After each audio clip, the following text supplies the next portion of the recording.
following is a production of DallasCowboys.com and the Dallas Cowboys Football Club. How about them Cowboys?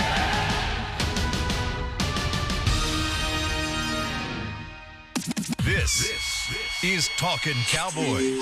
Streaming live from the Dallas Cowboys World Headquarters at the Star in Frisco. Handoff, Elliott plowing to the goal line. Barry, sacked by Lawrence. Prescott keeps it, and he bangs it in for the touchdown. Here are Mickey Spagnola, Brian Broaddus, Rob Phillips, and Bill Jones. Hey, happy Tuesday here at the Star in Frisco, Texas. It is Giants Week. We get you set for the home opener on Sunday night against the New York Football Giants. I am Bill Jones. I'm back, and I think that game on Sunday made me sick to my stomach, so I was not here yesterday. But I listened and watched, and you handled it flawlessly. And Mickey will be here in a matter of moments. We were just eavesdropping on his conversation on the Fan. He does a local spot on the Fan, and here comes Mickey now, and so he's fired up after phone's ringing. They're calling to apologize for the questions they asked him. I'm interested to ask Mickey this question, though. Once wait till you get his headset on. Headset on? Yeah. And hello, Rob Phillips. What's going on? One of those on? Aggies almost pulled it off Saturday night. That was a pleasant surprise. Moral victories kind of yuck, but hey, I'll take that one. That was pretty cool. Yep. Just don't get destroyed by Alabama. Sprint right option. 2 weeks. Yes. 2 weeks you get Alabama, the prime spot on CBS, 2:30 kickoff. Yikes. Yeah. Hello, world. Hello, Mickey. How are you? I'm all right. Yeah, better? Yep. I said that I think that game Sunday made me sick to my stomach, and so I wasn't able to get in here yesterday. I had a long day. Yes, I did do my CBS job yesterday. Very good. And I had to cut back in one area, and so I knew y'all could handle sacrifice this one, huh? Yeah. We see where you're at there, Bill Jones. We see. So, I was going to ask you a question. Do you feel like that those guys on the Fan, them too, but them yeah. too? I mean, back in your day, those guys on the Fan, that they kind of like to try and beat up on you and I because they don't beat up on Jerry or Steven with their questions. Yeah, a little bit. You know, you're kind of like you're having to. They want to ask tough questions. You know, they want to sit there and try and ask tough questions of Jerry and Steven, and they really don't. But they just say, you know what, we'll save those questions for Mickey and Brian to have to deal with. Yeah, and it's fine. Bring it on. It's okay. Yeah. You know, Now, as I always say, ask whatever you want. Just don't be afraid of the answer. Yeah, I think he's getting a little feistiness back. I can hear it in your voice. That's good. Sounds like Brian is issuing a challenge to the guys at the Fan to ask tougher questions. No, I just Steven. it's just a funny when things are not going well. That's now it turns into a big blame game. You know, instead of trying. It's one game. Yeah, and you need to try and figure out why. You know, why? Okay, why did some of these things happen? You know, why did they struggle with what? You know, there's low hanging fruit. I always use that term, but there is. It's really easy to get rid of the offensive coordinator. He can't call plays. That's right. You know, get rid of the quarterback. He can't do that. You know, it's not. You need to try and figure out why. You know, this thing, when you go back and watch it, you know, there are some things defensively. They made some mistakes defensively. You know, they really did. Sean Lee was out of position a couple of times. We never see that. But there were some things. But offensively, you know, it wasn't. I heard you overheard about the receivers. You know, and to me, there were guys that were open.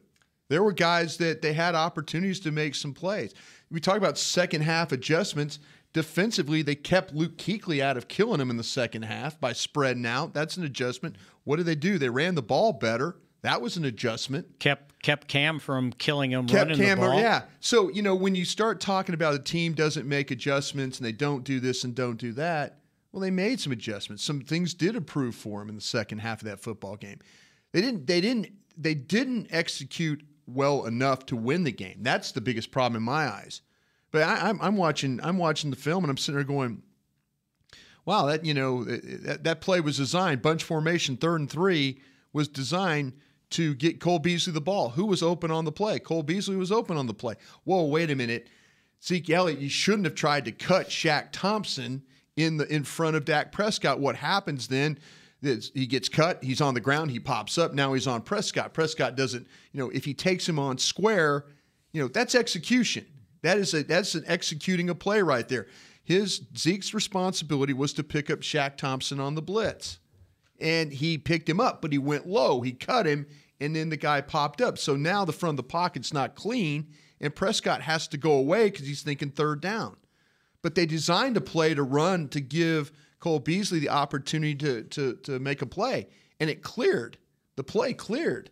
It did exactly what they thought it was. But the window wasn't there. But he didn't throw the ball. Yeah. And then one of the other sacks, I think it was unfortunate because it looked like Zeke didn't pick the guy up. The motion was to the right. Yeah. The blitz came from the left. They kicked. And he tried to get back. Yeah, but Yeah. We asked Jason Garrett this question, and he said they had to kick that thing all the way to the outside. And when I mean kick, center, guard, tackle, kick. But that's also on the quarterback too to know. Okay, potentially we're going to have. Sometimes defensive coordinators are pretty good at their job. Sometimes they call a defense. You're like going, "Aha, you got me." In the words of mortal words of Rowan Capper. Rowan Capper. You got me. But that's to me, I look at this game and instead of just saying, it's this, it's just you try and figure out why. Why did they struggle in the first half? Or why did they do this? And you didn't even mention, and we talked about yesterday, how many penalties they had in the first half. You can't play that way. How many third and longs Dak was in, and that's not all on him. Those are minus runs. No. Those are sacks. Those are penalties. They missed a field goal because they got knocked out. That's like a turnover. It's a 9-point swing right there. There was hidden yardage in the return game as well for Carolina that allowed them to score 10 points in the first half. Yeah. And both on penalties by Dallas and a 30-yard return allowed. So there's a lot of reasons why they got behind on the scoreboard and couldn't come back. But I agree with you. They played better in the second half. Overall, yes, it was ugly as all get out. It is. It's very ugly. And I'm not sitting here trying to make apologies for any group of, because to me, we just, as a fan base and in the media, it's low-hanging fruit to say, you hear the same narrative. I'm listening to the guys this morning on the Fan, and they're rank the areas of concern: coaching, receiver, quarterback. And I'm like Offensive line, and I'm going, okay, sure. Well, I mean, did Gruden get fired last night? they were 0-7. How about Patricia? Yeah, Matt Patricia. I asked the question, has there ever been a coach fired after the first 3 quarters of his first game? So after the Lions gave up 31 points in the third quarter. Defensive coordinator, right? That's right, yep. 7 new coaches, 0-7. Yeah. That's right. Is that right? Yeah. Oh, no, it happens. Wow. They were hoping last night that it was 0-6 and Gruden would break through and get the 1 win. Yeah. Yeah. Didn't happen. What's he doing? Come on, Chucky. But let's dig into this a little deeper than really what, let's be better than what we're at. Let's be better than to ask bad questions or to, and I'm part of this too. It's my responsibility to ask better questions and try and get answers.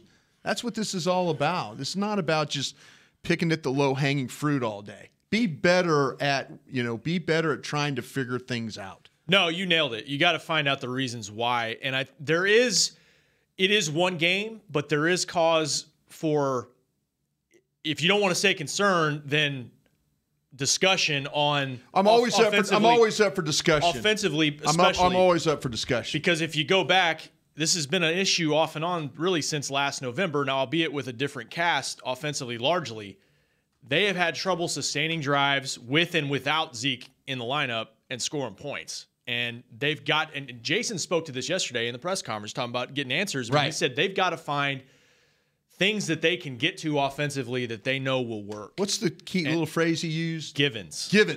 Got to get some givens. And he admitted there's not enough of those right now. And I wonder how much of that is they have such a new cast of receivers and tight ends, and these guys have played in the league, but they haven't played in this system. And so how long does it take to get a comfort level with the quarterback and doing that? I think your opponent has a little to do with what you how you play. Especially, no question. You sit there and you say, and I'm now watching the Giants play.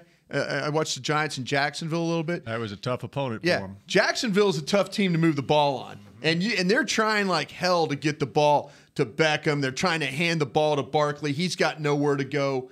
A lot of it has to do with the opponents you play. Sometimes and I mentioned this, sometimes that defensive coordinator sends Shaq Thompson on a blitz from the backside, and you've got a play call that okay, we've got to bump that all the way out, or the quarterback's got to get us out of that play. You know, sometimes the other team is just players line up against the guys that it's matchups. Exactly, it is matchups. Jerry spoke to it on the Fan earlier this morning and said we knew we were going to have problems in the middle with their defensive front seven. You think? And they did. I mean, all you have to do is really watch the tape and see that. It's not going to change this Sunday. They'll have problems with the Giants. We'll see. They don't have Luke Kuechly playing Mike linebacker. Well, I can damn well tell you that. I'm not sure who they had playing linebacker. Well, let me tell you, I haven't seen him play yet, but they play a 3-4 front. They switched to a 3-4. Kareem Martin, Alec Ogletree, B.J. Goodson, and they got Olivier Vernon as their outside linebacker. Ogletree was good with the Rams. With the Rams. Yeah, he was good. Yeah. But it ain't Luke Kuechly playing. No. You know, better, and like I said, they figured out things in the second half of that game. Hey, we've got to get Luke Kuechly out of the box. We've got to spread them out. There's your adjustment. Things happen better. They just didn't go to it quick enough. Right. That's if you want to say, okay, fault, get to it quicker. You know, when you're sitting on the sidelines going, hey, Kuechly is killing us. Somebody stand up and say, you know what, we're not blocking that number 59 right now. We need to figure this out. They ran first down, 2-yard run by Zeke to start the second half, and it was like, all right. Then they go 4 wide, and all of a sudden things loosen up a little bit. And I think they punted on that drive, but they got things rolling a little bit offensively. The down and distance for them, when they get behind the chains, this is not a very good football team. No. Offensively, they're not. Yeah, they're not. Especially when they're behind the chains and they go 3 tight ends. Defensively, I worry a little bit. I've never seen a team get more defensive penalties getting their defense off the field. You know, it's unfortunate what happened with DeMarcus. I mean, he's trying like hell to get to the guy. Right. You know, he's trying. But then, you get a defensive players holding. know that they're going to call that. Yeah, they know that. There's one in last night, game. Right? Yeah, I can't remember who it was. Yeah, they don't want these quarterbacks laying on the field. It was Aaron Donald. Yeah, it was Aaron Donald. Aaron Donald's only 4'8" anyway. How's he going to get up higher than these? Boy, he's good really, one, Bill. That guy at the University of Houston, I don't know his name. Same kind of player, though. Right. Get ready Ed for Oliver. Oh, there you go. Ed Oliver. A little draft show coming up there. Ed Oliver, he might be one of those guys. Yeah. But, I think let's I'm up for discussion and I'm up for learning and I'm up for trying to figure things out. But I don't want to deal with the low-hanging fruit anymore. I really don't. Let's be better than that. And Jason did get it. I mean, he got asked about Scott Linehan yesterday. And you know what he said? And what's he going to say? He's going to say, no, I really don't have any confidence in him right now. I think I'm going to take back over the play calling. That's right. For one game. Do you still have confidence in your offensive Mickey, you sound like you're working at the Charlotte Observer talking like that. Ask the question. But is it a fair question? I think it's a little early for that. I do too. No, it's way too early. I do too. This is like baseball. You lose the first game, exactly. and that's it. That's right. the end of the season. So, only got 161 more to go. No, you're dealing with the must-win guy here. Yeah, you are. I must win. Yeah, I am Mr. Must Win. This is one of those deals where you must win now. You actually don't want to start 0-2, brother. Is there some kind of stat that tells you you're not very good if you go 0-2? Pretty good stat there. Oh, I wonder that. Until that stat got busted in '93. Yeah. By you start the season 0-2, you're not going to win the season. There was an asterisk. Little bit different cast of characters. It got busted. There was a guy that was missing. Yeah, that too. It kind of made a difference. And maybe the greatest team we've ever seen turned it around. So I don't really buy into that one too much. But that was the one. That was the one back then. You didn't. No one wanted to look in why it was 0-2. It was like, well, if you're 0-2, and it's like, okay, go ahead and hang on that, you anal people. He's back. He's back. He's off the meds. Yep. I kind of like the subdued Mickey, but now I'm kind of can't mark that one. Yeah. I think Cincinnati and Baltimore, I believe, play Thursday night this week. Sure. If you lose your opener, I think you probably want to go ahead and play Thursday just because you don't have to hear about what you did wrong as long. But then, can you imagine if this team had to play on Thursday and then then you're 0-2 and now you got 10 week days and a half. That's right. And Cincinnati and Baltimore both won their first game, and they're division opponents too. So it's the common thing. They seem like they got better Thursday night games this year, but we'll see. Yeah, but I mean, you look ahead to Cowboys Giants, and one of these teams is going to be one's going to be 0-2 after Sunday, or both could be 0-1-1 after Sunday. Get a tie. Yes, we can tie. Cleveland. Yes. Way to go, Browns. Hey, that was a step in the right direction. And they came from behind, too. They were down 21-7, came back and tied that thing up. Yeah, for the but they had an Steelers. opportunity to win it, Yes, didn't they? did. Yes. Was that the worst-looking field goal attempt Was it you ever blocked? seen? It was No, blocked. was it blocked? Yeah. Oh, okay. TJ Watt got it. Yeah. One of those guys. So so poll from last night. Who stayed up to watch the second game all the way through?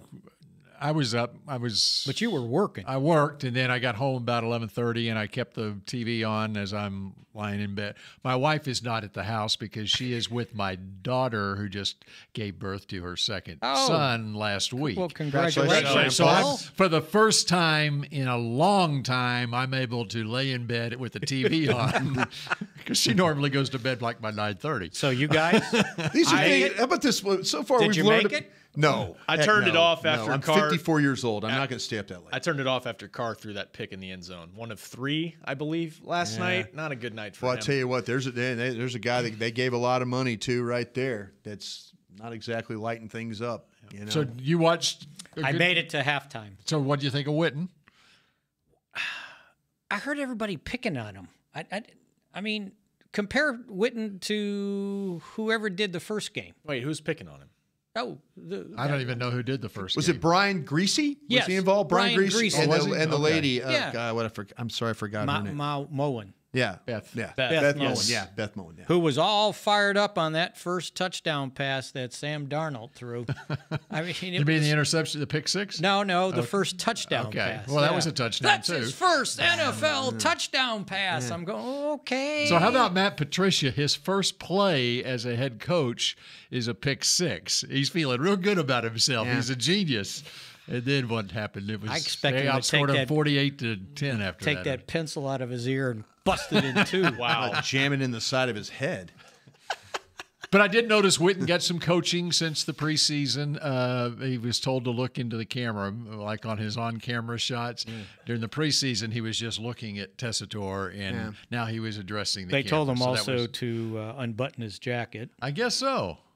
Did they think he was too tight there? Maybe. I don't know. preseason? Normally, when you're standing up, Look, you have your butt. Your I thought he was button fine. It's his first regular season NFL game. He wasn't offensive, and I heard, everybody's comparing him to Romo. Well, okay, he's not Romo, but is he Brian Greasy? I mean, he was good as Brian Greasy was. So Big thing is, out of the chute, you just don't want to make a colossal mistake. right, And he hasn't done that. Right. And Booger is really good, but Booger's been on TV for a few years. But now. the challenge there for Witten is when you've got a sideline guy and his mic's open all the time, and he has a personality like Booger has. Okay, Witten is the guy who is your main analyst, and the sideline guy contributes whatever. I mean, that's the way it's supposed to work. Is And he a sideline guy, or is He's they're an just trying addition. He's a something- third analyst, but he's up in the lift. I know, Right. It's a new thing they're doing. which I guess they But is it really considered a 3-man booth? I don't know. Sorta. I mean, they tried. They did it for the Giants game. They had I forgot who. I think it was Albert doing the game with the Barbers. The Barber twins. okay. All So right. Tiki and Rondé were doing it. Rondé was in the booth. Tiki was on the field, and you kind of felt like Tiki just got left out because they didn't engage him enough. Right. But But you here's know the how problem. it works. But here's the problem when you've got He did that to you on purpose, Mickey. yeah, I know. Bill did. Yeah. And no, Babe did. I was talking with Daryl confess Babe Johnston. did it. I was talking with Daryl Johnston about it last week, and he's talked with Witten, and in advance of doing the games and stuff, and because he had the same situation with Siragusa on the sideline. Mm-hmm. The problem for the sideline guy is you have certain dynamics in the booth between the play-by-play guy and the analyst, whether it's one or two analysts, where in a break or even you can give hand signals as the game's going on, I got a point to make, etc. the guy on the sideline doesn't have. You can't read his body language or anything. He doesn't know what the play-by-play. Oh, you mean like when Brad waves his hand at me like that? Right. That means something? Right. Okay, yeah. He goes, I'm like, all right. I'm like, well, the play-by-play guy and the analyst may have a theme that they want to hit in this series.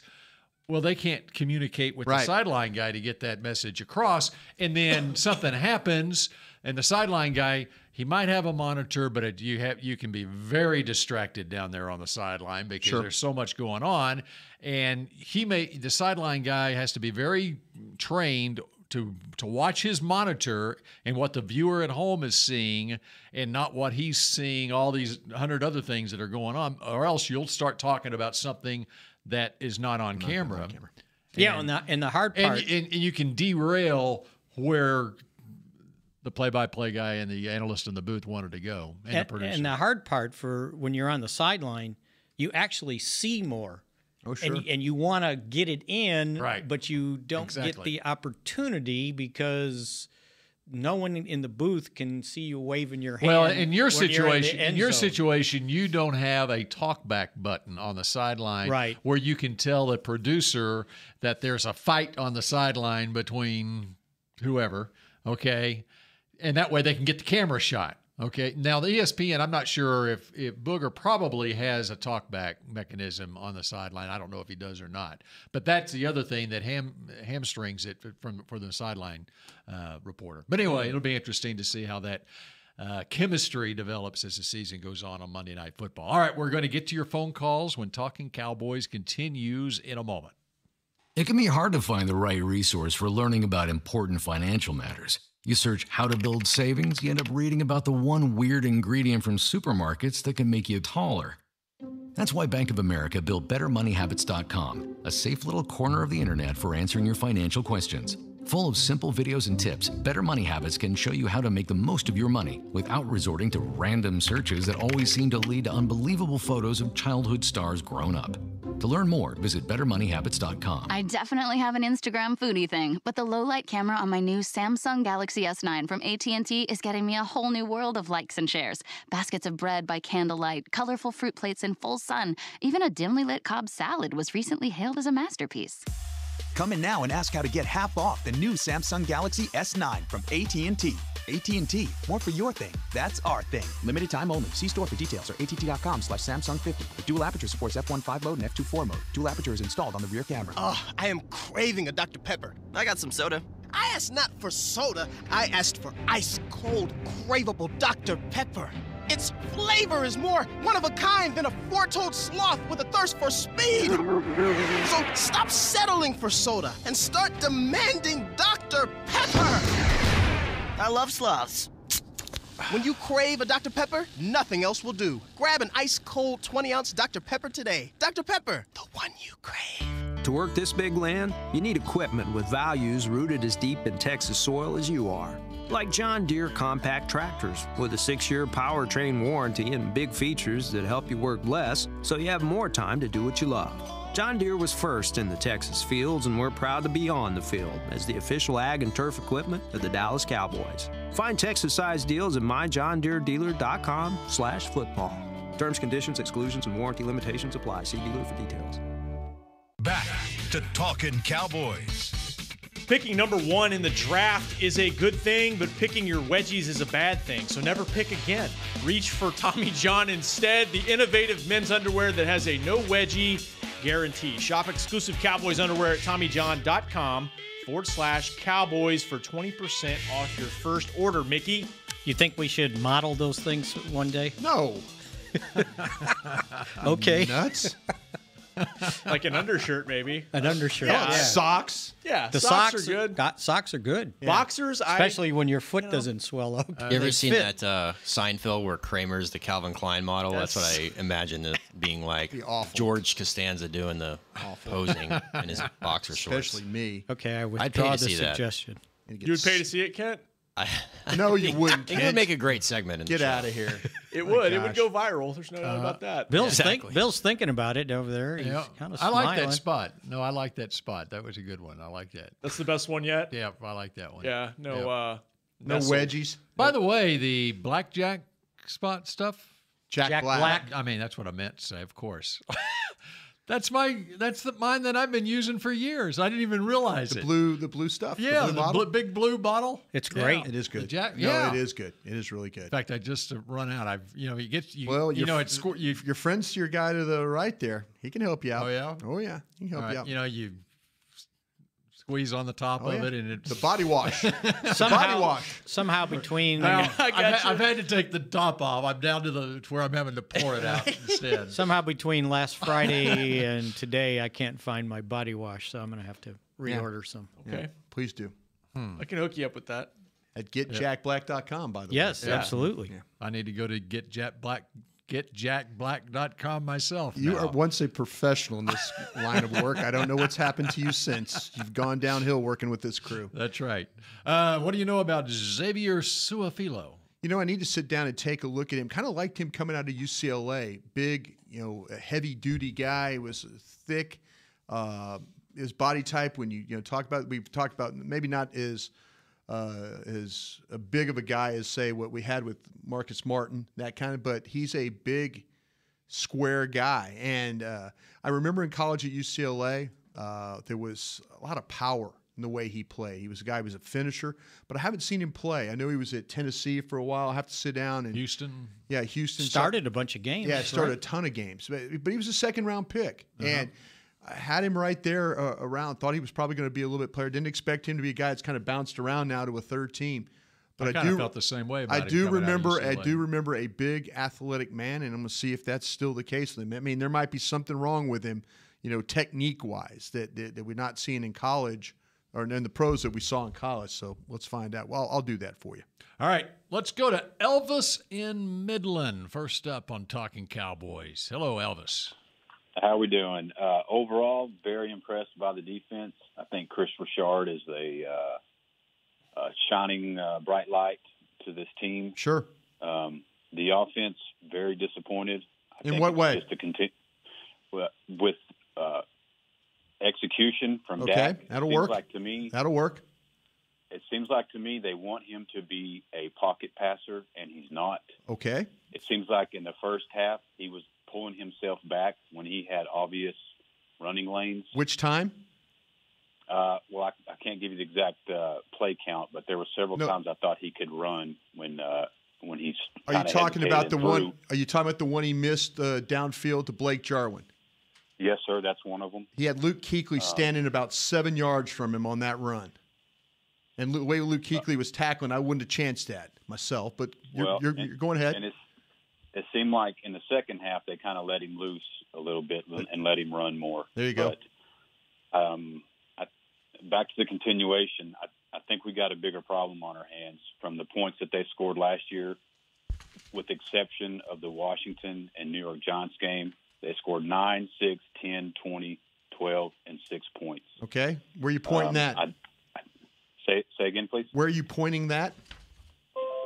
Towards the offensive scheme. Okay. And I think they're asking too much of Dak. I think they need to scale it back a little bit. That's just not the quarterback that he is with what they're asking him to be, and it's obvious given the point. So why do you think that happened those last 8 games and not the first 8 games?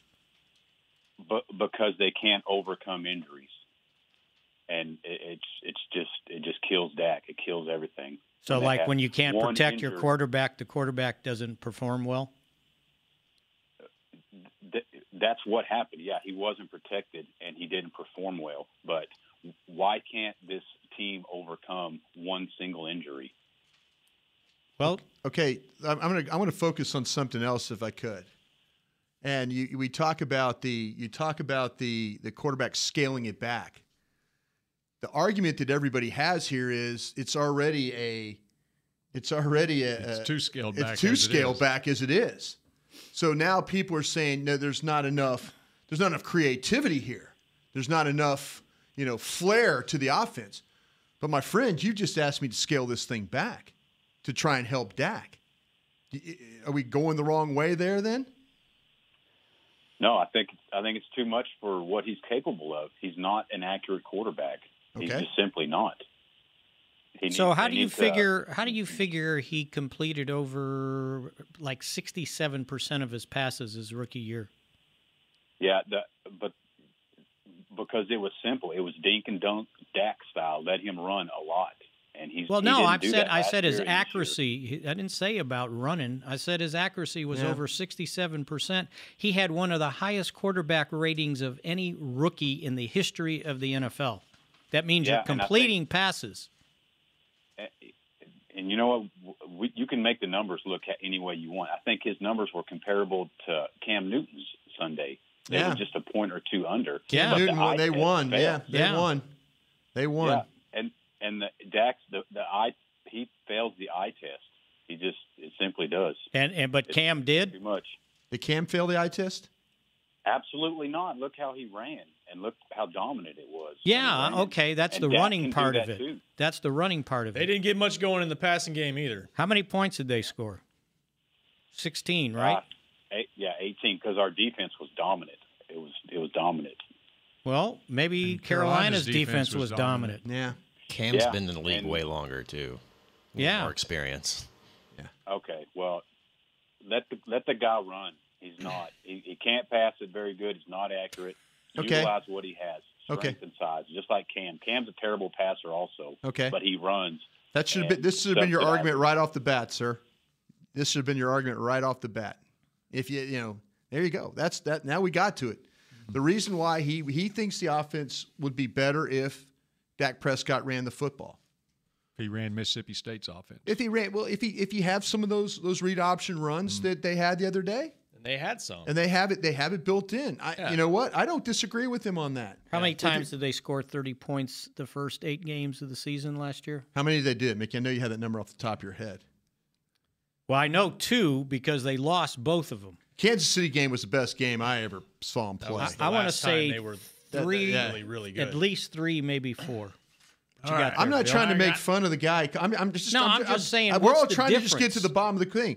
If you want to tell me that they need to get Cam Newton, if they want to get Dak Prescott on the move more, running the ball, read option stuff, and all that, I'll go with you because it affected the way the game was played the other day for Carolina. What you got, Bill? All right, they scored 19 in the opener, a 19-3 win against the Giants. Got blown out by Denver, 42-17.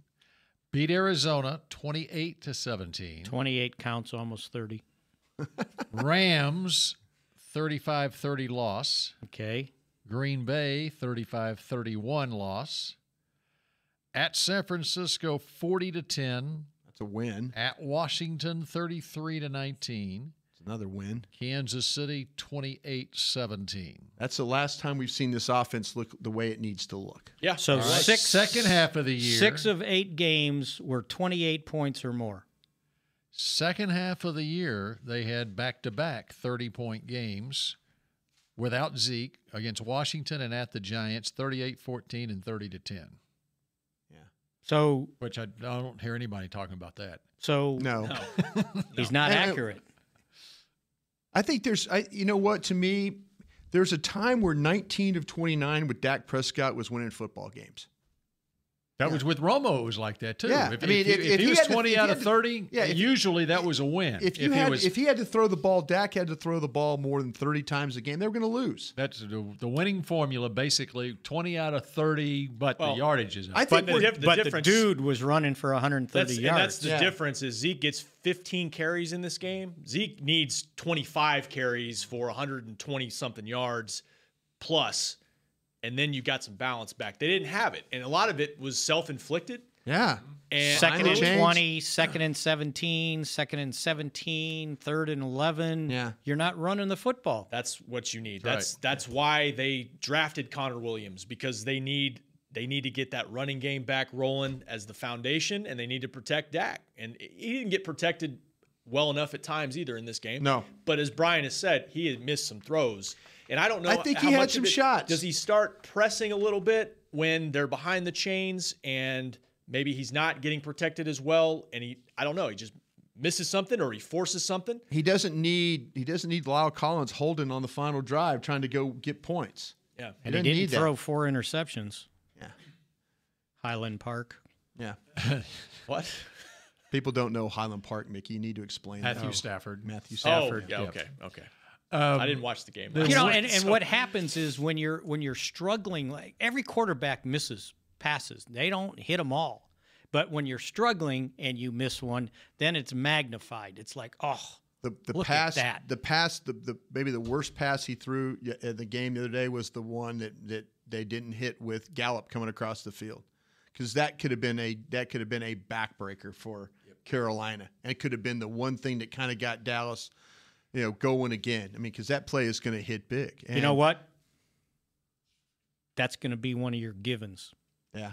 That drag. We saw that in training camp with Gallup coming across the field. That's gonna be a given. Yeah. He's the guy that you watch and say, I mean, Beasley is really good. He's the best route runner they got. They got him open. He's very quick and explosive. explosive. Got him open, yeah. Gallup's got big playability. He really does. You watch it in practice. He might be as smooth a route runner as they have. He's just young. What happened to Tavon Austin in this game? He didn't play much in the second half. Didn't look like. Yeah. That's why I asked about the receiver rotation, because I don't think they've figured it out yet. I don't think they have either. Because I can't imagine he's going to get that few snaps going forward, right? If they're going to go that route, they might as well just make him inactive every week. If they're not going to use him. I didn't expect that. I didn't either. Yeah. I didn't either. Not the way that, I'd kind of heard some of the things that were going on in practice. Williams started the game, and they went with Thompson really down the stretch. Austin got 10 snaps.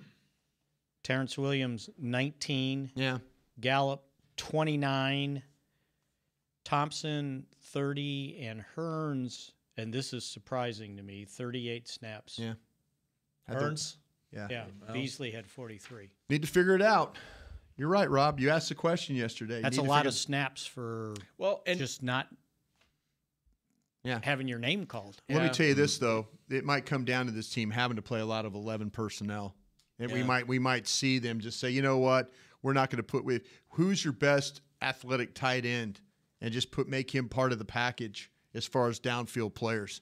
And then just go with just try and spread people out and make people defend the field with these guys. And try to unclog it for Zeke a little bit. If these guys can make plays catching the football, it might not all be for touchdowns, but you make 7, 8 yard catches, 9, 10, whatever, 15 yards.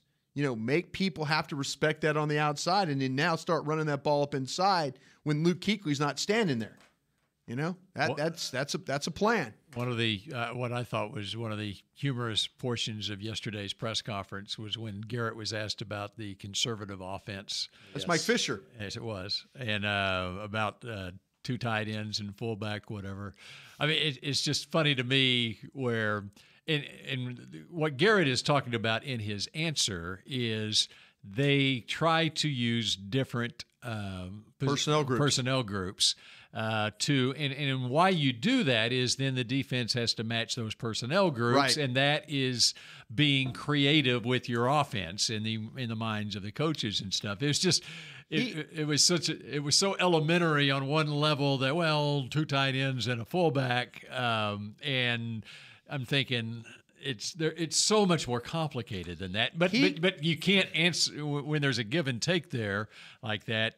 You can't explain. You don't have enough time to explain. He gave a great explanation in the walk-off on why they motioned down a wide receiver and put him on the end of the line to block. He goes, everybody goes, well, you're what you're doing though is you're bringing an extra guy in the box. The way he explained it was, if you leave that linebacker to stand there all day long, he will kill you in the running game. If you at least get a hat on him and you find a way to control that edge a little bit with a block, you now have a corner standing there having to play run support. Mm-hmm. That's a good explanation, because if who would you rather have at the point of attack if you're a defensive coordinator? A corner that doesn't tackle all the time, or a linebacker that does tackle all the time? Yeah, what are you going to take your chances on? The corner sticking his head in there against Zeke one-on-one? It's a fair question. Like, why do you motion in a guy to bring in an extra? Well, you're bringing in a guy that's not used to playing run support. Mm-hmm. So if you do get Ezekiel at one-on-one and he has to make that first guy miss, now that thing's out the gate. That kind of stuff makes sense to me. Mm-hmm. That makes sense. So, there's things that, we need to Maybe you're just not very creative. Me? Maybe I'm not. But you know what? I'm trying to figure out ways, though. I'm trying to figure out ways to use the personnel they have. Yeah. You know, if he's going to play 21 personnel with the fullback, you know, okay, well then Olawale, make sure you're better. Give me a reason to put you out there if you're digging guys out or helping in pass protection or doing those things. You know, be better at that. Let's go to Tony in California next up on Talking Cowboys. Tony. Hey, guys. How you guys doing? Great. Be careful. How are things on the dock? I am on a dock. Actually, I'm working right now in the shipyard. There you go. Good. All right. Sure sounds like it. Talking Cowboys. Happy day, sir. Happy day. What do you got? All right. Hey, guys, man. Mickey, you're the only one that seems to be thinking logically. Everybody else seems like the sky is falling. I mean, everybody's talking about the offense, the problems and all that. I mean, we had penalties where it put us back. Yeah. You know, first and 15, first and 20. Sure. That totally changes your offense, which makes you more predictable, which makes, you know, a lot of stuff go wrong offensively. I just think everybody just needs to calm down. We all know the offense really couldn't get that much rhythm as they usually could. They've been poor lately, though. They've been poor. They've been poor. I'm sorry? The offense has been poor here lately, though. Well, I mean, we know why. In the past, it's been because of Zeke being out. We know because of offensive line injuries. And this time, we haven't really picked. You know, offense always takes a little longer to catch on Gotcha. than the defense does. Gotcha. So, I mean, with them not having that much time in the preseason because of injuries and all these things like that, just give everybody some time to relax. And just, you know, give them time to gel and get together. I'm not as worried as a lot of people are. I just think everybody just calm down and just kind of think logically of what's really going on. That pallet didn't fall on you, did it? Hey, make sure you call back anytime, okay?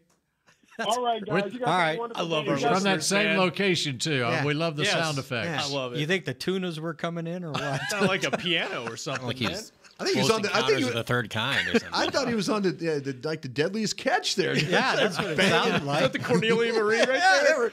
he was calling from the North Sea or something like that. Sick. That just tells you how big a reach Talking Cowboys has, okay? No, that was, you know, but that's, you know, he's right. You know, you don't want to be worried after one game, but there are things you have to figure out. There's no doubt about that. There's things you have to figure out. Now, if you get in this game and all of a sudden you start seeing, I guarantee he'll call us next week from that same spot on the dock and say, whoa, wait a minute, guys. I tried to kind of think this one through, and it's really, you know, but just you need to try and find answers. You need to try and work through, okay, what did you see that was bad? What was good? What can you build on from there? And then how do you correct? I promise you this offense will look better if they don't have holding calls and motion calls and delay of games. I promise you it'll be a better offense. They got themselves right in the foot in the first few drives with a lot of that. And they can't, but you're right. They can't play behind the chains. This offense right. can't play behind this chains. They can't have another half like that with the opponents they've got coming up. No, they just can't do it. They're going to lose every game if they end up playing a half like that and start playing behind the chains, behind the scoreboard. They're in big trouble. They've got to find answers. Absolutely. Mickey, do you have the most positive thing that came out of Sunday's game before you have to depart in our last segment here? Most positive thing.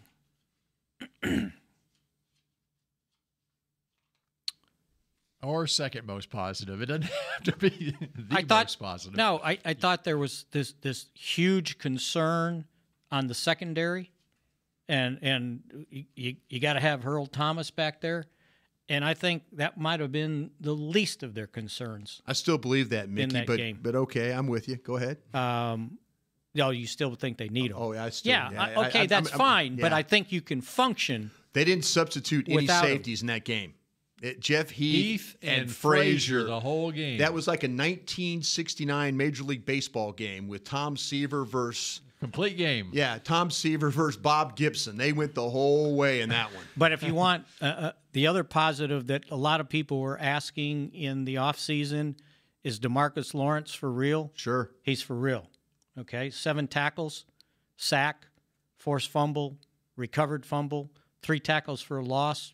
Yeah. That's pretty darn good performance. And the thing that's encouraging to me about the defense is if Sean Lee's missed tackles are the worst thing we're going to harp on. Amen. That is a good sign because it's young secondary balling. You got defensive tackles, linemen stepping up. Jalen Smith and Sean Lee did not play very well in this tilt. I think I remember one other year where Sean Lee, like his first game out of the chute, or maybe it was his first game after coming back from an injury where he had a half like that where he was missing tackles. Brian worried about the Denver game offensively, like as a comparison last year for the offense. Sean struggled. Sean missed some tackles in the Denver game last year, and that didn't happen the next week. Right. Yeah. Right. And especially with the Giants coming in here, he loves to see those blue jerseys. That's right. Yeah. He loves the blue jerseys and the green jerseys. D-Law. Right? Yeah.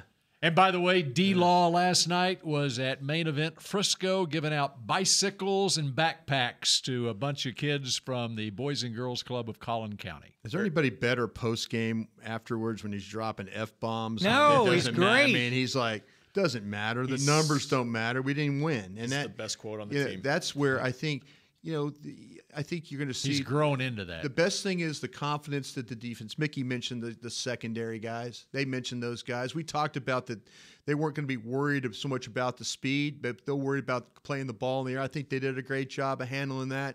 With Byron Jones right out of the blocks at the right corner spot, the safeties we talked about went the whole way.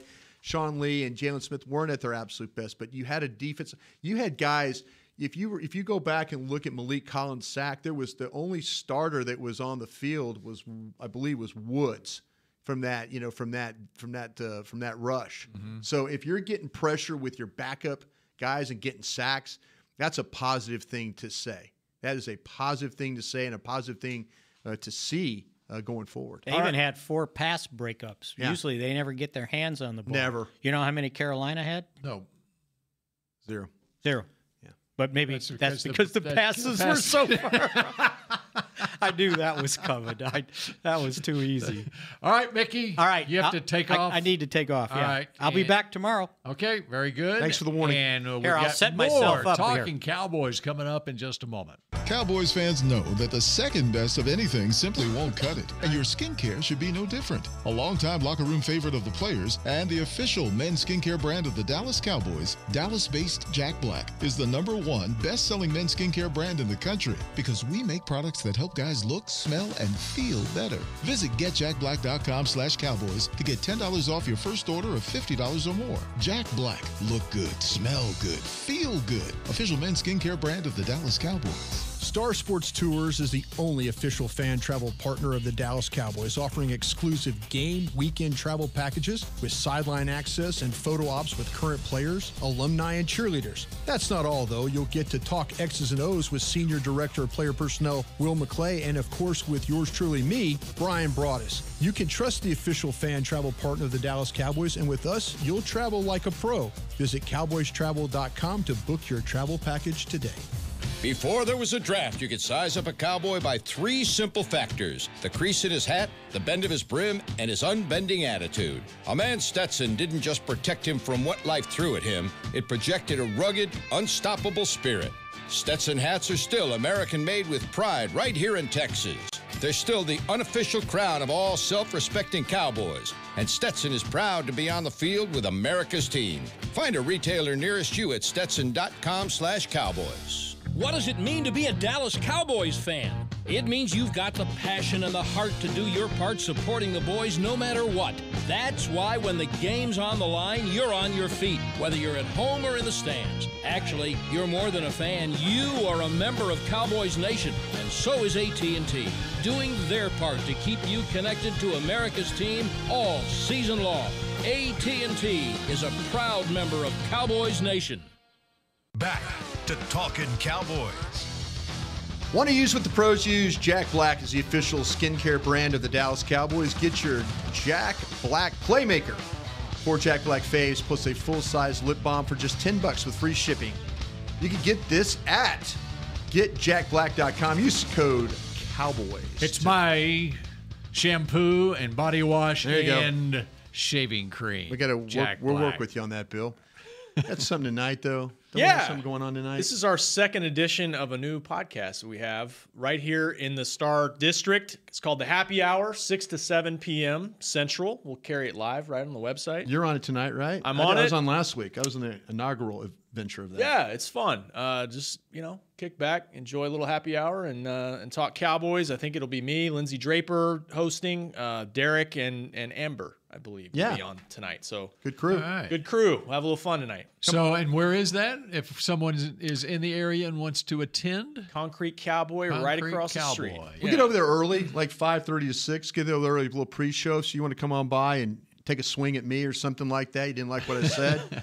I'll be or there. if you want to get Rob's autograph. I'll be there for you. That too. I'm always willing to do that. Yeah. I turn them away. By the end of the season, there'll be an autograph table set up for you, Rob. Yes. Yes. Be like Mickey does at camp. Just go up and down the fence. Yeah, there you go. Yeah. Make sure everybody gets a handshake. All right. It'll be fun. Check it out.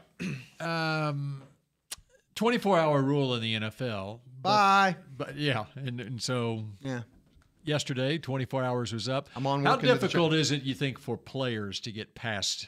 Obviously, the fans, it sits with them all week. How difficult is it for players to get past an egg in the first week? This going to sound terrible. How many times have you guys gotten on airplanes coming home and you felt like that the players have already gotten past it? You know, you get on an airplane, I plop down in 18A, and I got my tie on the other side of my shirt, and I'm all like pissed off, and I kind of feel like, that why am I feeling like I'm dying right now? And I mean that in a football sense. I'm not dying, right? But I mean, there's, I'm sitting there in that seat, and I always felt bad walking past the coaches and Will McClay and those guys. You get in the front of the plane, and everybody works so hard, and it doesn't always work out for you. But it seems to be that the coaches and the front office guys hold on to it a little bit longer than what the players do. And I'm not saying the players don't care, because you saw what DeMarcus Lawrence, I mean, you after, but then you get on the plane and you're kind of like, well, they're on to the next one. Maybe I should be on to the next one. I've always felt that. Yeah. Other sports too. That's why I didn't like traveling with the team. I'm with you, Bill. I think by today, they're back in here. They're moving on. Yeah. And I hear what you're saying, Brian, because I've been on those planes, but the plane ride Sunday night home was pretty quiet. There you go. Like a couple rows back from us is when the players, that's where the players start sectioning, and I didn't hear anybody really. That was a quiet plane ride, and it wasn't like it was midnight, or after middle of the night. So I don't think it sat well with anybody. Yeah, I just, to me, it bothered me. It bothered me. I don't have, my vested interest in this team is to watch and report and trying to be fair about it, But there's a side of me that wants to see them have success, because it means it's an easier team to cover when you have success. Right. Nobody wants Brian Broaddus criticizing the fact that they didn't see the field very well. Nobody wants to hear Brian Broaddus in the locker room say, well, man, if he would have just thrown it to this guy, or this guy would have just made this block, or this coach would have done this, made this adjustment. Nobody wants to hear that. That's something we don't want to sit there and talk about. It was a lot easier 2 years ago when they reel off 11 straight wins and everything is woohoo. I mean, there's more listeners to Talkin Cowboys. Yeah, exactly. People, people don't want to hear a lot of negativity. And it's not my job. It's my job to report on the team, to be fair about it. Good or bad. But it's you want this team. We all have a vested interest in this team. Your station. You have a vested interest. You guys are the official station. See, I sometimes, like on our Sunday night show, I sometimes wonder, after a loss, people want to know. But I sometimes wonder if some fans, they don't want to even see it again. If they're so frustrated with the loss, they don't want to see the How do your highlights. Twitter mentions work during a game? You guys is it insane? I've muted a lot of people, folks. I'm sorry if you're listening and I haven't responded to you. You probably said something. I'm like, I don't need this anymore. I'm not going to block you here. I'm just, I'm just not going to interact with you much. Right. But hey, I'm frustrated like they are. Yeah. I mean, you could that San Diego, the Chargers game last year. If you watch me and Nate on that post game show, I went off.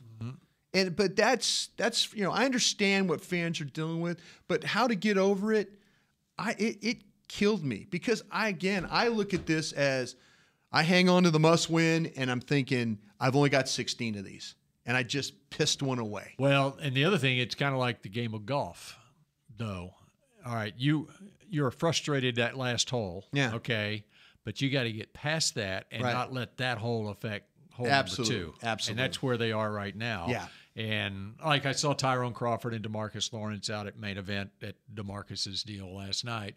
And usually by Monday night, players are, but when it's a mature player, he understands the quote-unquote process and moving on to the next one. And just like you can't let the success of week 1 affect what you do in week 2. Yeah, they're feeling real good right now in Tampa. That's right. And let's see what I don't know who Tampa's playing this week. Week 2 comes around and they get slapped. Yeah. All of a sudden, all that feel good of, is there a quarterback controversy in Tampa now? Yeah. Okay. No. I mean, if you're the you're Jason Light, like the front office, Jason Light, the GM there, he's going, okay, well, I'm glad we have Ryan Fitzpatrick, but my God, we drafted this other kid. Now, I know he's suspended for a couple of games. Yeah. But is there going to be a controversy? Are they going to keep going with Ryan Fitzpatrick if they're 2-0? I think if you're Jason Garrett, it sets up well for your message this week that they came out in the second half and had success and did some things well that you can build on. If it was bad all the way through, there's a lot of teachable moments, but there's nothing you can really point to and say we can build on this. He's got that. He can look at it and show him the tape and say this stunk first half, second half, this is what we got to do. We do this, we clean this up, we're okay. And I think that's what he's going to harp on this week. See, this is where, and those players, as Rob knows, they get on the plane. Bill, you've on the plane. They get those pads. They got their pads, and they sit down and they watch the game on the plane on the way home. And that's maybe why you got a little bit of a quiet time there, that they're sitting down and I guarantee you Dak Prescott watched that game and went, damn it. Yeah. And then again, he's like, damn it. And he goes, gosh, why didn't I? And you figure that out. There's things that he's going to look at that, and there's a lot of players. Lyle Collins is going to look at that holding call at the end and go, God, what was I thinking? Don't get the quarterback killed, but man, my technique was just bad. Why at that one time did my technique fall apart? So yeah, those are the things, but there's also something, I guarantee you Sean Lee's the same way. Sean Lee's looking at those missed tackles like, that ain't happening again. Right. I am not going to be like that. Right. No way. Yeah. All right. Well, that does it for a Tuesday edition of Talking Cowboys. We will turn our attention towards the New York Giants tomorrow. We'll have them watched for you. Trust me. All right. Very good. And happy hour tonight, 6 o'clock? 6 o'clock, Concrete Cowboy. Yep. All right. Enjoy your day. We'll see you tomorrow. This has been a production of DallasCowboys.com and the Dallas Cowboys Football Club. How about this, Cowboys? Yeah!